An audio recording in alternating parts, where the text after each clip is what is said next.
Good morning everyone, welcome to my YouTube channel. आज के session में एक चैप्टर करेंगे। The name of the chapter is Swami and friends, written by R K. Narayan. ये chapter एक novel में से लिए हुए कुछ हिस्सों का बना हुआ है। This chapter is made up of in fact 3 excerpts taken from a bigger novel. The name of the novel is Swami and Friends, written by R.K. Narayan. Before starting with the chapter, let's know something about its writer. R.K. Narayan is undoubtedly one of the greatest writers of India who wrote in English.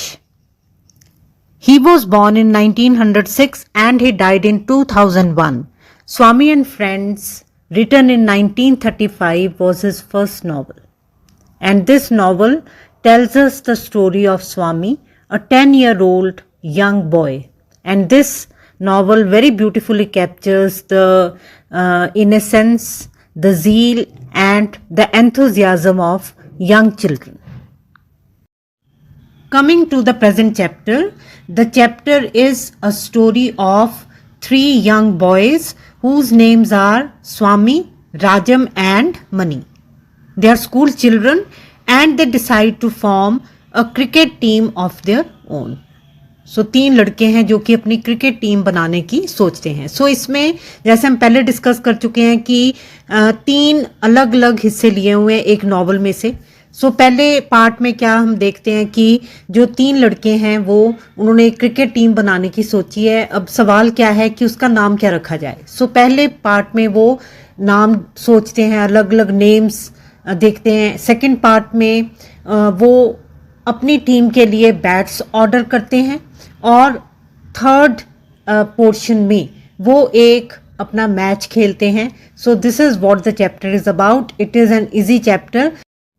So let's start. Swaminathan had not thought of cricket as something that he himself could play. So in the beginning of the chapter, we see that Rajam has come to the place of Swaminathan and he has a proposal. He proposes that they should have a cricket team of their own. So friend आया राजम स्वामी के घर में और वो आकर उसको क्या कहता है कि क्यों ना हम क्रिकेट की टीम बनाएं। सो जब वो ऐसे कहता है तो स्वामी सोचने शुरू हो जाता है क्योंकि उसको लगता नहीं था कि वो क्रिकेट खेल सकता है। He was of course familiar with Hobbs, Bradman and Dilip and vainly tried to carry their scores in his head as Rajam did. So इसका ये मतलब नहीं है कि उसको क्रिकेट के बारे में बिल्कुल पता नहीं था, वो इन सारे प्लेयर्स के बारे में जानता था। सो हॉब्स एक इंग्लैंड की टीम का उस समय का एक बहुत मशहूर क्रिकेटर था।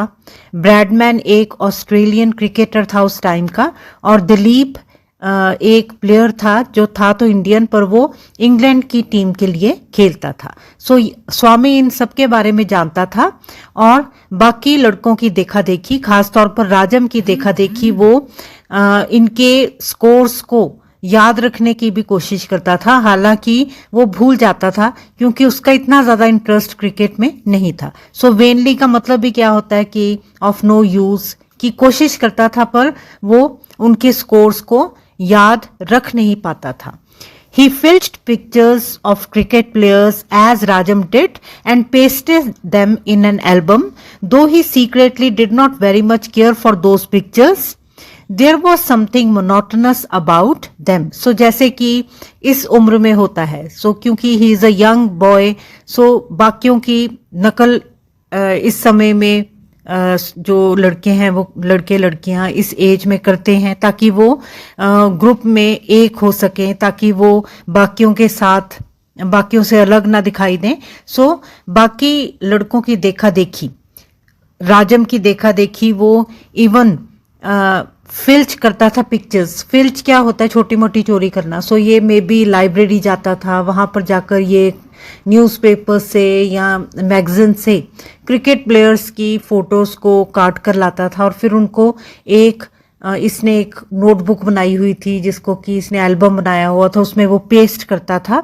सो करता वो सारे काम था पर मन ही मन में उसको उन पिक्चर्स के साथ भी खास लगाव नहीं था क्योंकि उसको क्या लगता था कि ये सारे एक जैसे ही दिखते हैं। मोनोटनस का मतलब भी क्या होता है, एक सारता। So he sometimes thought that the same picture was pasted in every page of the album. So उसको कई बार क्या लगता था कि हर पिक्चर एक जैसी ही है, अलग अलग क्रिकेटर्स की पिक्चर्स होती थी पर उसको सारी एक जैसी ही लगती थी। सो फर्स्ट पैरा से हमें क्या क्लियर होता है कि स्वामीनाथन का क्रिकेट के प्रति इतना ज़्यादा उसका लगाव नहीं है। He is not very fond of this game, he is not particularly enthusiastic about this game. पर यहाँ पर वो बाकियों की नकल करता है, जो कि क्योंकि जिस उम्र में स्वामी है उसमें इस तरह से पीयर प्रेशर होता है, बच्चे एक दूसरे की नकल करते हैं। So no Rajam, I don't think I can play, I don't know how to play. So उसने फिर जवाब दिया राजम को कि मेरा ख्याल मैं तो नहीं खेल सकता। That is what everybody thinks, said Rajam, I don't know how myself, though I collect pictures and scores. So Rajam ने क्या कहा कि ये तो सबको पहले ऐसे ही लगता है, मुझे भी खेलना नहीं आता है, हालांकि मैं भी पिक्चर्स और स्कोर्स इकट्ठे करता हूँ। This was very pleasing to here.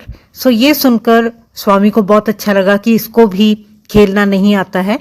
Probably Hobbes too was shy and skeptical before he took the bat and swung it. So उसको क्या फिर सोचने लगा कि शायद हॉब्स जो इतना बड़ा बाद में जाकर क्रिकेट का प्लेयर बना इंग्लिश टीम का, शायद वो भी शुरू में शर्माता होगा और शायद वो भी स्केप्टिकल होगा। स्केप्टिकल का मतलब क्या है कि उसको अपनी शायद काबिलियत पर शुरू में शक होगा। Maybe he had doubts about his capability. So पर बाद में वो इतना बड़ा प्लेयर बना। सो ये सोचकर स्वामी भी थोड़ी हिम्मत इकट्ठी करने लगा।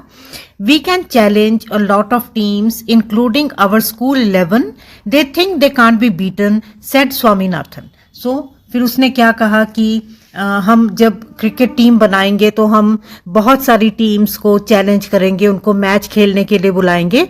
इवन जो हमारे स्कूल की टीम है, स्कूल 11, उसको भी बुलाएंगे, क्योंकि वो अपने आप को बहुत समझते हैं। वो क्या सोचते हैं कि उनको कोई भी हरा नहीं सकता।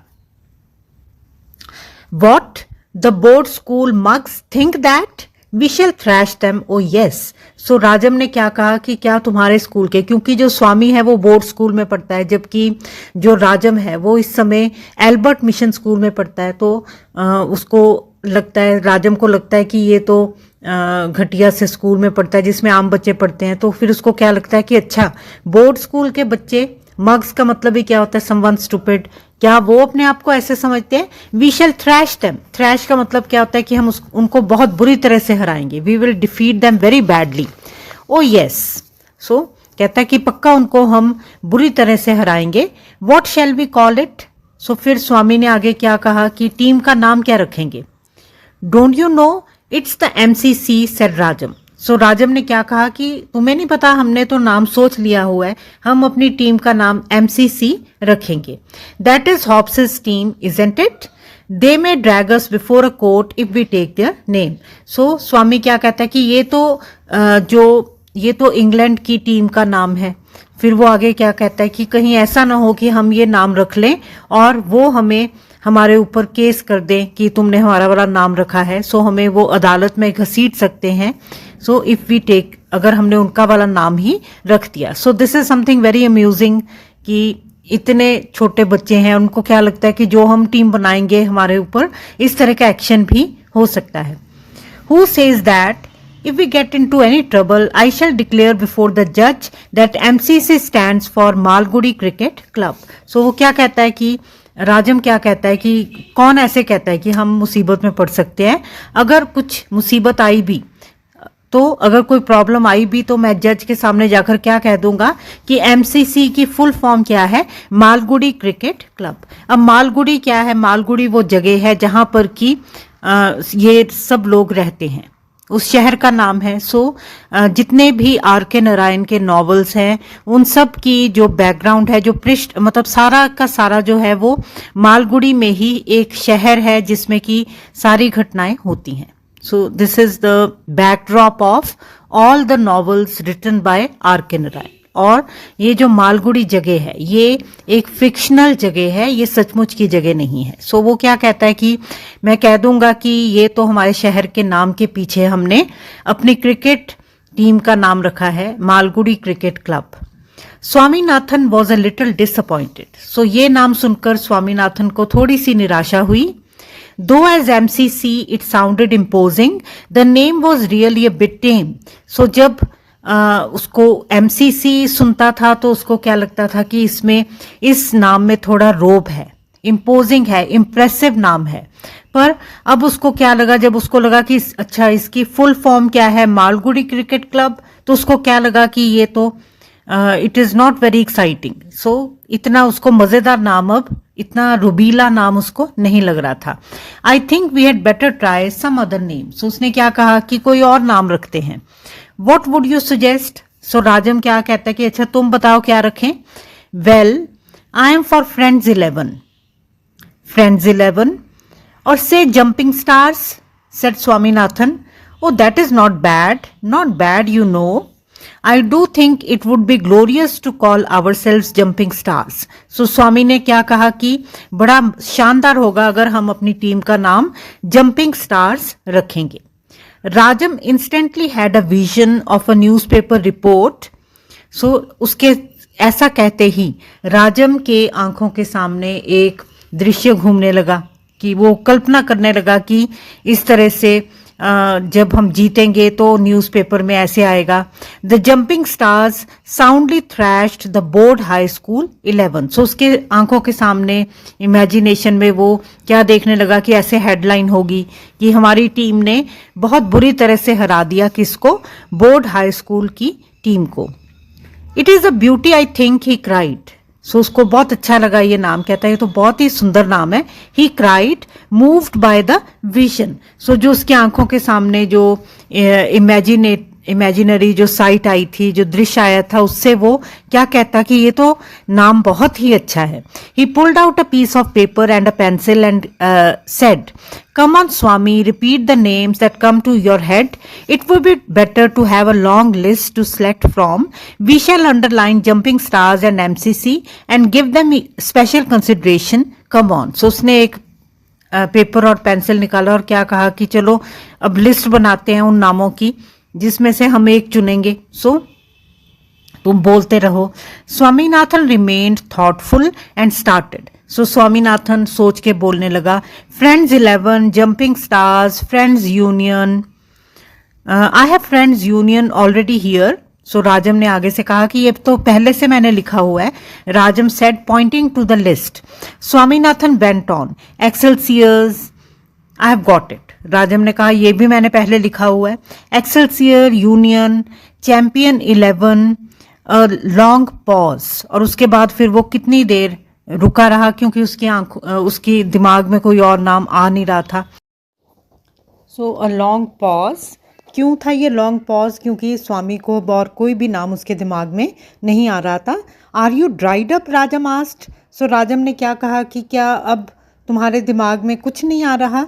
No, if Mani were here he would have suggested a few more names. कि अगर मनी यहाँ होता तो वो थोड़े से और नाम भी सुझा देता। चैंपियंस 11। सो फिर वो स्वामी फिर से एक नाम सोचकर कहता है champions 11। You have just said it. So इस पर भी जो राजम है वो उसको गुस्सा आ जाता है। वो क्या कहता है कि अभी तो तुमने बोला था इसको, विक्ट्री यूनियन 11। सो फिर स्वामी बेचारा सोच सोच के फिर एक और नाम बोलता है, victory union 11। That is very good, I think it is very very good, people would be afraid of us. So Rajam को ये नाम बहुत पसंद आता है और वो क्या कहता है कि ये तो बहुत अच्छा है, लोग हमसे डरेंगे। He held the list before him and read the names with great satisfaction. So उसके बाद उसने लिस्ट अपने सामने रखी और वो नाम एक एक करके बोलने लगा। He had struggled hard on the previous night to get a few names, but only Friends Union and Excelsiors kept coming till he felt fatigued. So राजम ने खुद बहुत माथापच्ची की थी एक रात पहले। उसने बहुत टाइम लगाया था कि कोई नाम सूझ जाए, पर उसको सिर्फ फ्रेंड्स यूनियन और एक्सेलसियर्स ही उसको उसके दिमाग में आया था एक रात पहले और फिर वो थक गया था। फैटीग्ड का मतलब ही क्या होता है, थक जाना। But what a lot of names Swaminathan was able to reel off. So उसको क्या लग रहा था, इम्प्रेस हो रहा था कि स्वामीनाथन ने कितने सारे नाम बोल दिए। Can you meet me tomorrow evening Swami, I shall get Mani down, let us select a name. So फिर वो क्या कहता है कि कल शाम को मिलते हैं और मैं मनी को भी ले आऊँगा और फिर हम एक कोई नाम सेलेक्ट करेंगे अपनी टीम के लिए। सो यहाँ पर जो पहला पार्ट है वो ख़त्म हो जाता है। सो इसमें जो मेन आपने याद रखना है, एक तो क्या क्या नाम हैं, ये सारे नेम्स आपको जो वो सोचते हैं कि ये नेम्स हो सकते हैं, ये आपको याद रखने हैं, क्योंकि ये आ सकता है आपका question, what are the different names they consider for their team. So इसमें सारे नाम जैसे जंपिंग स्टार्स, एक्सेलसियर्स, ये सारे आपको याद करने पड़ेंगे। और एक और क्वेश्चन है, what is Swaminathan's initial attitude towards cricket when he decides to play. So initial का मतलब क्या होता है, शुरुआती। सो उसका शुरू वाला जो क्रिकेट के प्रति उसका क्या रवैया था, जब वो खेलने का डिसाइड करता है कि वो भी टीम में खेलेगा, तो उसका शुरुआती रवैया क्या था। सो इसमें आपने यही बताना है that initially he was not very enthusiastic about this game, कि he was not particularly fond of this game, उसको ये गेम के साथ खास लगाव नहीं था। But under the influence of others he started loving the game, he started liking it very much, and he became, we later see in the story that he really becomes passionate about this game. So ये क्यों होता है, क्योंकि जो जैसे young लड़के होते हैं, they are very much influenced by the company they keep. So जो इसको हम peer pressure भी कहते हैं, कि जो बच्चे होते हैं उनको फिर क्या लगता है कि वो बाकियों के साथ बाकियों से अलग ना दिखें। सो फ्रेंड्स बनाने के लिए वो कई बार वो भी काम करते हैं जिनको कि वो पसंद नहीं करते होते। सो स्वामी के साथ भी हम ऐसे ही होता देखते हैं कि he just as one catches a cold, in the same way he catches this craze for the game of cricket. So अब अगला देखते हैं, जो अगला सेक्शन है उसमें वो क्या डिसाइड करेंगे। वो अब यहाँ पर ऑर्डर देंगे, अपनी क्रिकेट टीम अब उनकी बन गई, नाम भी सिलेक्ट हो चुका। अब इस में हम क्या देखेंगे कि वो किस तरह से अपनी टीम के लिए बैट्स ऑर्डर करते हैं। So now let's start. They sat round Rajam's table in his room. So वो कहाँ पर बैठे हैं, सारे राजम के कमरे में बैठे हैं, उसके टेबल के आसपास।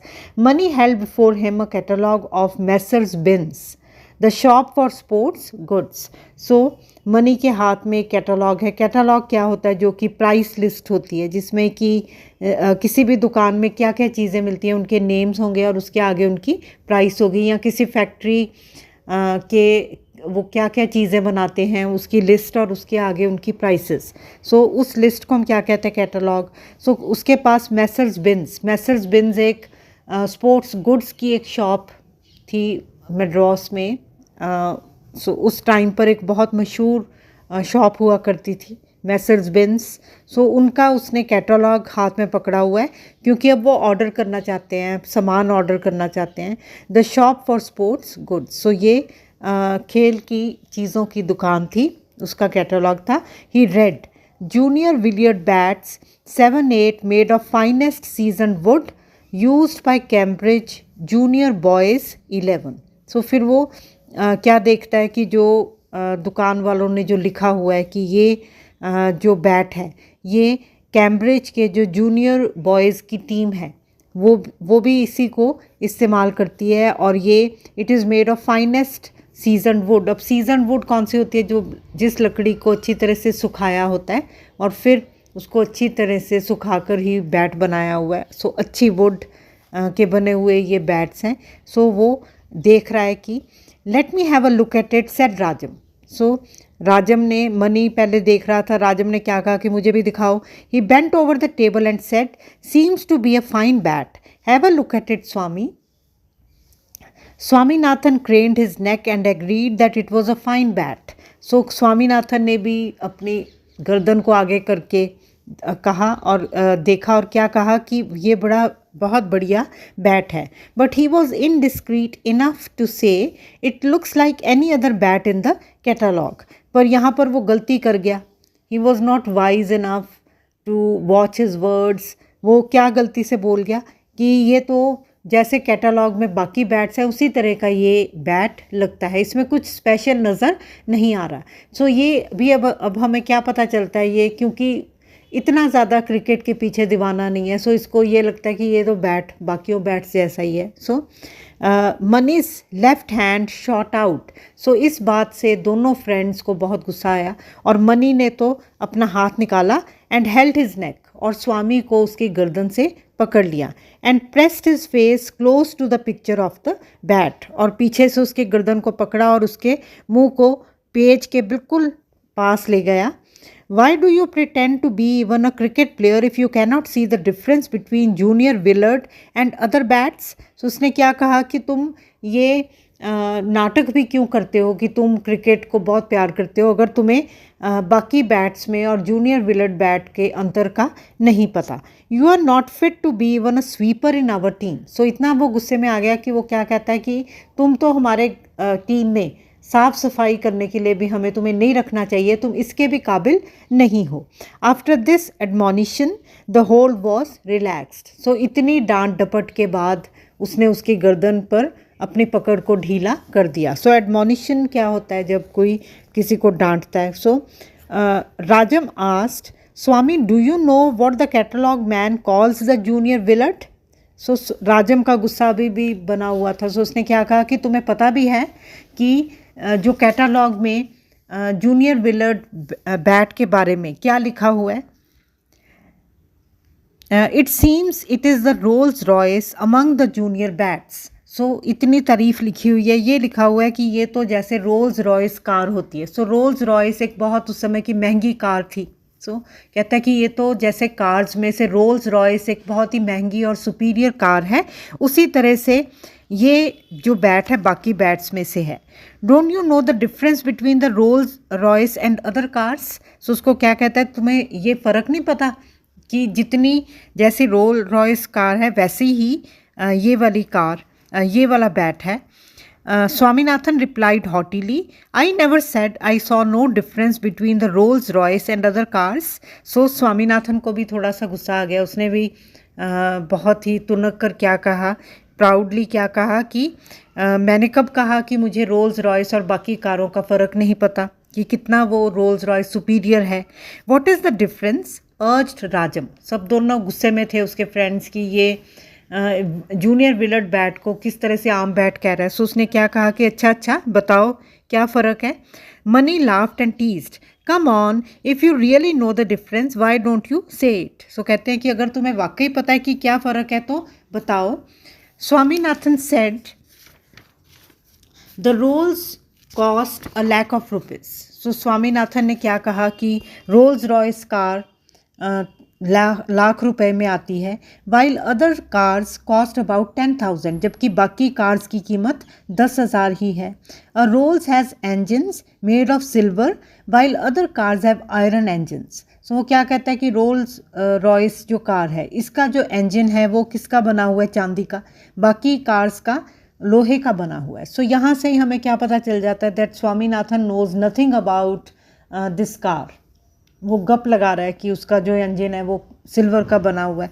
ओ पियर राजम। सो राजम ने बहुत उसको, पियर का मतलब ही क्या होता है कि टू लुक वेरी क्लोजली। सो उसके तरफ बड़े ध्यान से कहता है कि अच्छा, उसको चिढ़ा रहे हैं वो। Rolls never gives trouble. So क्या कहता है कि रोल्स रॉयस जो कार होती है वो कभी भी ख़राब नहीं होती, कभी भी तुम्हें तंग नहीं करती। While other cars always give trouble. A Rolls engine never stops, क्योंकि रोल्स रॉयस का जो इंजन है वो कभी भी रुकता नहीं है। A Rolls Royce never makes a noise, कोई शोर भी नहीं करती ये कार चलते हुए। While other cars always make a noise, जबकि बाकी जो कार्स हैं वो बहुत शोर करती हैं। Why not deliver a lecture on the Rolls Royce asked Mani. So उसको छेड़ रहे हैं कि तुम तो एक लेक्चर ही दे दो इस कार पर। Swami I am glad you know so much about the Rolls Royce. So फिर राजम क्या कहता है कि अच्छा, हमें बहुत खुशी है कि तुम्हें सब कुछ पता है इसके बारे में। I am at the same time ashamed to find you knowing so little about Williard junior. So वो क्या कहता है कि उसके बारे में इतना पता है और विलियर्ड जूनियर बैट के बारे में बिल्कुल नहीं पता।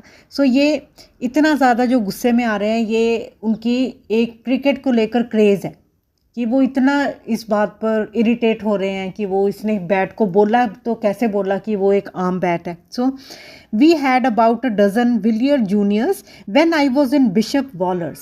सो कहता है जब मैं पुराने स्कूल में था तो हमारे पास तकरीबन 12 ये वाले बैट्स थे.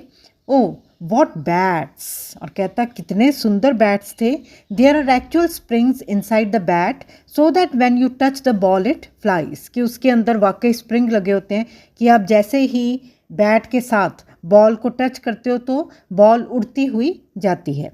There is fine silk cord wound round the handle. और जो बैट का हैंडल है उसके आसपास भी रबर नहीं होती, उसके आसपास भी सिल्क का धागा होता है. You don't know anything and yet you talk. So क्या कहता है कि तुम्हें कुछ पता है नहीं और तुम बात बहुत करते हो. Show me another bat which has silk cord and springs like the Williard. So कहता है कि मुझे कोई और बैट बताओ जिसमें कि आसपास सिल्क का धागा हो और जिसके की अंदर स्प्रिंग लगे हों जैसे कि विलियर्ड जूनियर बैट में लगे होते हैं. There was a pause and after that Rajam said noted down Swami. Swaminathan noted down on a paper. So उसके बाद उन्होंने फिर उसको क्या कहा कि नोट करो. बेचारा चुप करके नोट करने लग पड़ा. Williard junior bat. So naturally he did not know the spelling. So उसने स्वामीनाथन ने वही स्पेलिंग्स गलत लिखे. And looking a past how many. So कहता है कि कितने. Say 3. Will that do Mani. So कहता है चलो 3. Why waste money on 3 bats 2 will do. पर मनी क्या कहता है कि 3 बैट्स पर क्यों खर्चा करना है, 2 बैट्स सफिशेंट है. But suppose 1 breaks in the middle of a match. Rajam asked. So Rajam क्या कहता है कि अगर बीच में से बैट टूट गया तो do you suppose we are going to supply bats to our opponents? They will have to come provided with bats. We must make it clear. So कहता है कि हमारे पास अपने लिए तो होंगे ही, हमने उनके लिए थोड़े ना खरीदने हैं जो टीम हमारे साथ खेलने आएगी match. Even then if our bat breaks we may have to stop playing. So जो राजम है वो क्या कहता है कि अगर बैट बीच में मैच के टूट गया तो फिर हमें बीच में मैच रोकना पड़ेगा. 2 will do Rajam unless you want to waste money. सो कहता है कि 2 बहुत हैं, तुम अगर पैसा वेस्ट ही करना चाहते हो फिर 3 मंगवा लो. राजम्स एंथुजियाज्म वॉज ग्रेट. सो राजम का इस टीम को लेकर, इस क्रिकेट गेम को लेकर जो जोश था वो बहुत ज़्यादा था. He left his chair and sat on the arm of Mani's chair. So वो अपनी चेयर से इतना वो एक्साइटेड था कि अपनी चेयर से उठ गया और मनी की कुर्सी के बाजू पर बैठ गया. Gloating over the pictures of cricket goods in the catalogue. और वो बहुत ही ध्यान से और प्यार से देख रहा था जो पिक्चर्स बनी हुई थी उस कैटलॉग में, जो क्रिकेट की चीज़ों की पिक्चर्स बनी हुई थी उसको देख रहा था. Swaminathan though he was considered to be bit of a heretic caught the enthusiasm perched on the other arm of the chair. So Swaminathan हालांकि उसको क्या माना जाता था कि वो बाकियों के विश्वास है उसके अगेंस्ट हमेशा जाता है, पर उसको वो ऐसे सोचते थे कि ये उतना क्रिकेट को लेकर इतना ज़्यादा वो उत्साह नहीं रखता, उत्साहित नहीं है, एंथुजियास्टिक नहीं है. पर फिर ऐसे लगा जैसे उसने भी, जैसे हम कहते हैं ना कि just like one catches a cold in the same way he catches that enthusiasm. और वो भी जाकर दूसरी बाजू पर, उसकी चेयर की दूसरी आर्म पर बैठ गया. All the 3 devoured with their eyes the glossy pictures of cricket balls, bats and nets. और 3 बहुत ही ध्यान से प्यार से देख रहे थे जो ग्लॉसी पिक्चर्स थी, जो चमकदार पिक्चर्स थी किसकी, क्रिकेट बॉल्स की, बैट्स की और नेट्स की. So now we come to the last excerpt, the last part of the chapter Swami and Friends. So देखो इसको कि अब पहले 2 पार्ट्स में हमने क्या देखा है कि उन्होंने टीम का नाम डिसाइड किया. फर्स्ट पार्ट में ये देखा था. सेकंड में हमने क्या देखा था कि they order the bats for their team. और अब लास्ट में क्या है कि अब एक मैच खेला जा रहा है MCC और YMU के बीच में, उनकी टीम और एक और टीम के बीच में मैच चल रहा है. So now let's start. It was 3:30 on Sunday afternoon. So 3:30 बजे संडे को वो मैच खेला जा रहा है. The match between the MCC and the YMU was still in progress. So match चल रहा था. The YMU had one the toss. So match शुरू सुबह ही हो गया था और YMU ने टॉस जीता था and were all out for 86 at 2 o'clock. So 2 बजे तक YMU ने खेला था और वो सारे 86 का स्कोर बनाकर आउट हो गए थे. The captains was the top score 32. सो जो उनमें से उस टीम का कैप्टन था उसने सबसे ज़्यादा स्कोर खड़ा किया था. उसने 32 रन्स बनाए थे. The MCC had none to bowl him out and he stood there like an automation, hitting right and left, tiring out all the bowlers. So MCC के पास कोई ढंग का बॉलर नहीं था, कोई गेंदबाज नहीं था, जिसकी वजह से वो ऐसे लग रहा था जैसे कोई मशीन खड़ी है. कभी वो बॉल राइट को मार रही है, कभी लेफ्ट को, और सारे बॉलर्स उसको आउट करने की कोशिश में थक चुके हैं पर वो उसको आउट नहीं कर पाए. He kept on for hours. सो उनको ऐसे लग रहा था जैसे कि ये तो आउट ही नहीं हो रहा, कई घंटों से खेल ही जा रहा है. And the next batsman was as formidable though not a scorer. और जो YMU का फिर अगला बैट्समैन आया वो भी बहुत कमाल का बल्लेबाज था. वो भी बहुत अच्छा बैट्समैन था. हालांकि वो उसने ज़्यादा स्कोर नहीं खड़ा किया पर उसने भी काफ़ी टाइम लगा दिया, आउट नहीं हुआ. He exhausted the MCC of the little strength that was left. So दूसरे बैट्समैन को भी आउट करने में MCC की पूरी ताकत लग गई और वो थक गए. And Rajam felt keenly the lack of a clever bowler. क्योंकि जो राजम था वो उस टीम का कैप्टन था, उसको बार बार लग रहा था कि हमारे पास एक अच्छा बॉलर नहीं है, जिसकी वजह से जो दूसरी टीम है वो रन्स बनाती जा रही है, स्कोर खड़ा करती जा रही है. सो उसको बहुत बुरा लग रहा था राजम को.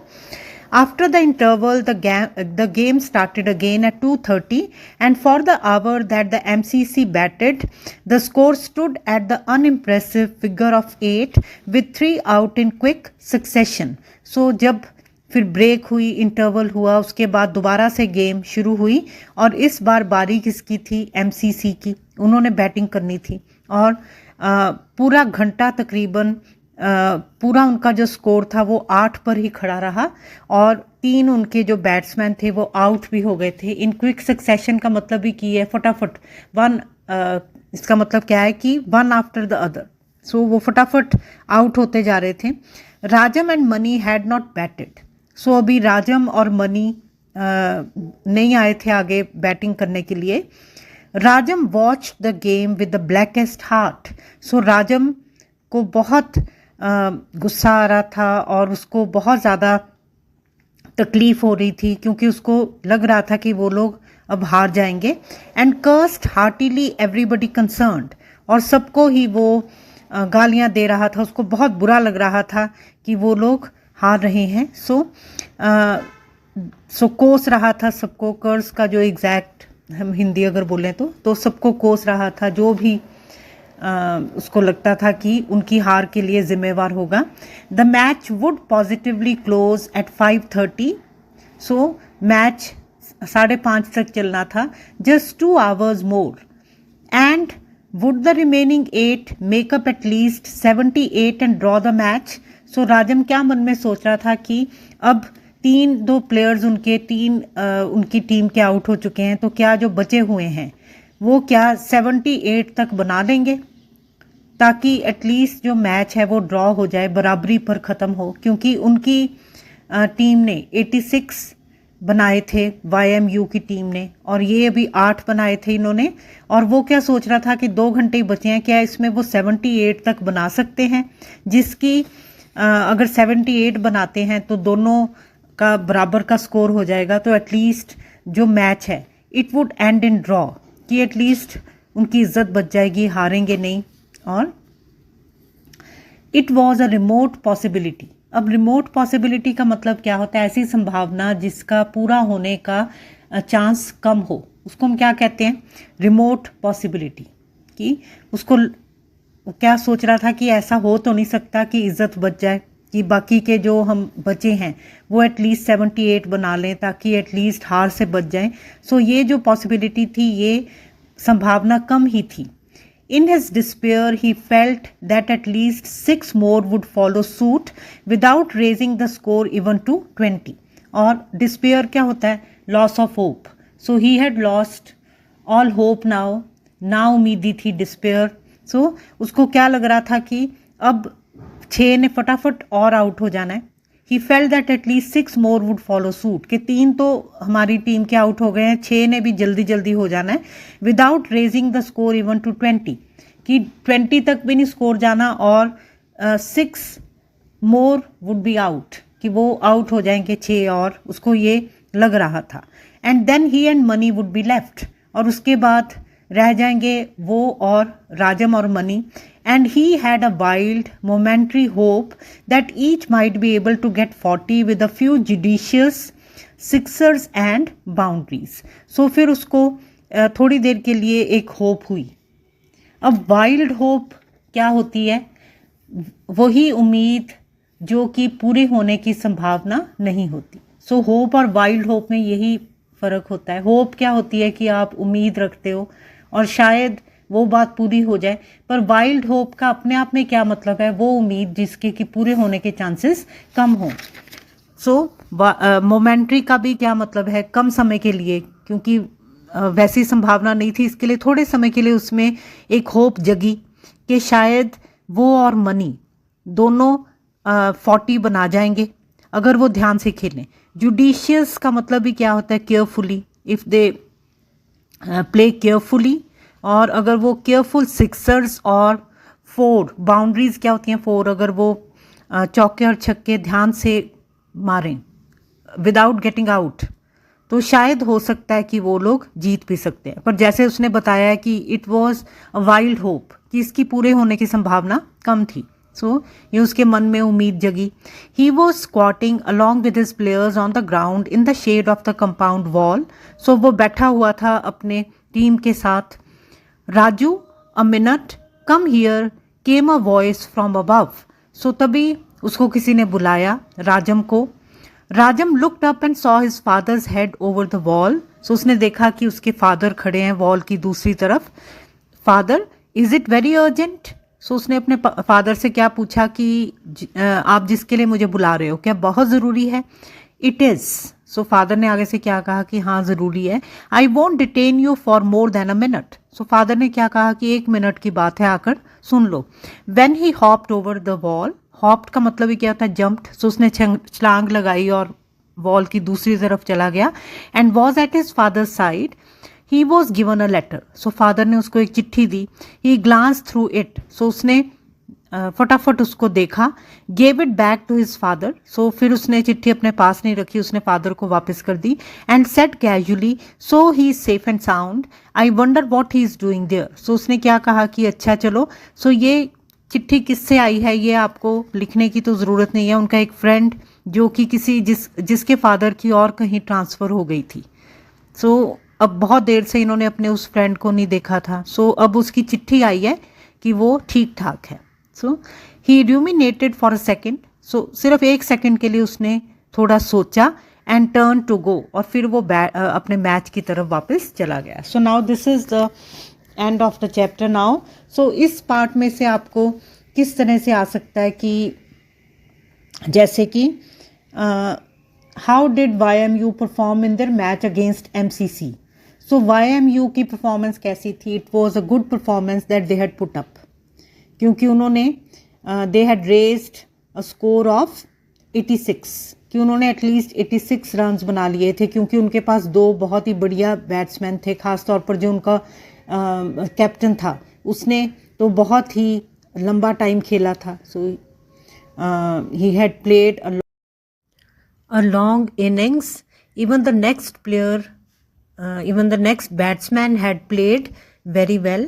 So one of the reasons why they were playing so well was that the MCC did not have many good bowlers.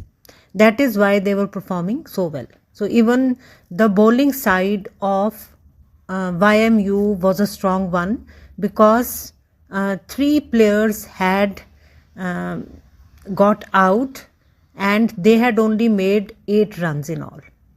This was the condition of the MCC. सो आप इसमें पूरी डिटेल्स बताओगे, so do not miss any of the details.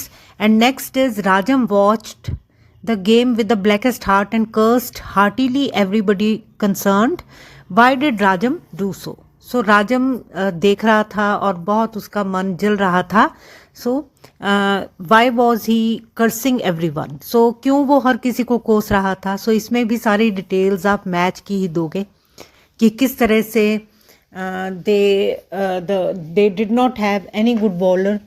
That is why the captain had raised a score of 32 and in total they had raised a score of 86.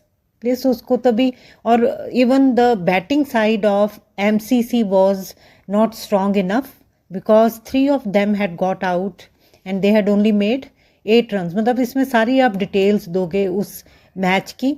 और राजम क्यों इतना परेशान था? Because he could see that they were going to lose that match and they were going to be defeated very badly. So सारी जो भी match की details हैं वो इसमें आप दोगे.